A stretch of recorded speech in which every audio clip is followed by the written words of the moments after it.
চ্যানেলটির পক্ষ থেকে সবাইকে নমস্কার। ভিডিওটিতে কোনো ভুল ত্রুটি থাকলে আপনারা আমাকে ক্ষমা করে দেবেন। চ্যানেলটি অবশ্যই subscribe, like, comment and share করুন। হরে কৃষ্ণ। ভিডিওটিতে শ্রী ভগবত গীতা নিয়ে আলোচনা করব।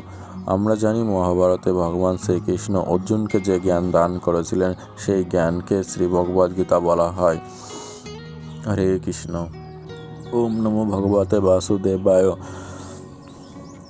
দ্বাদশ অধ্যায় ভক্তিযোগ। দ্বাদশ অধ্যায় সাকার উপাসনা বা ভক্তিযোগ সম্বন্ধে বলা হয়েছে। ভগবান শ্রীকৃষ্ণ বললেন, শোনো অর্জুন, ভগবানকে পাওয়ার জন্য শুধু চিন্তাধারার প্রয়োজন, কিন্তু তবে এটা সহজ নয়। সহজ হচ্ছে ভক্তিযোগ বা সাকার উপাসনা।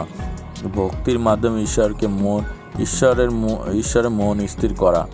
মন চঞ্চল, অতএব ঈশ্বরে মন স্থির করা সহজ নয়। অভ্যাসের দ্বারা চঞ্চল মনকে বারবার বিষয় হইতে দূর রাখতে হবে। তা না হলে নাম কীর্তন বা পূজা অর্চনা গ্রন্থাদি পাঠ করে মনকে স্থির করতে হবে। ভগবান শ্রীকৃষ্ণ অর্জুনকে বললেন,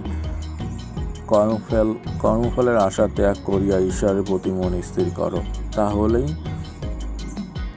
মন স্থির হবে। কারণ ত্যাগ হইতে মন স্থির হয়, শান্তি আসে।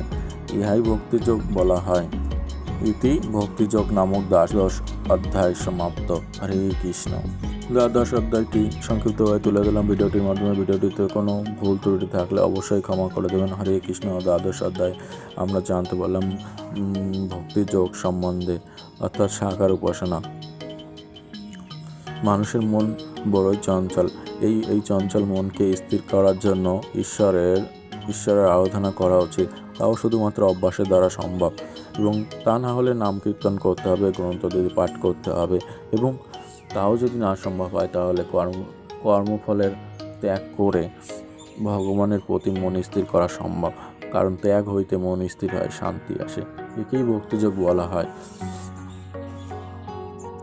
হরে কৃষ্ণ।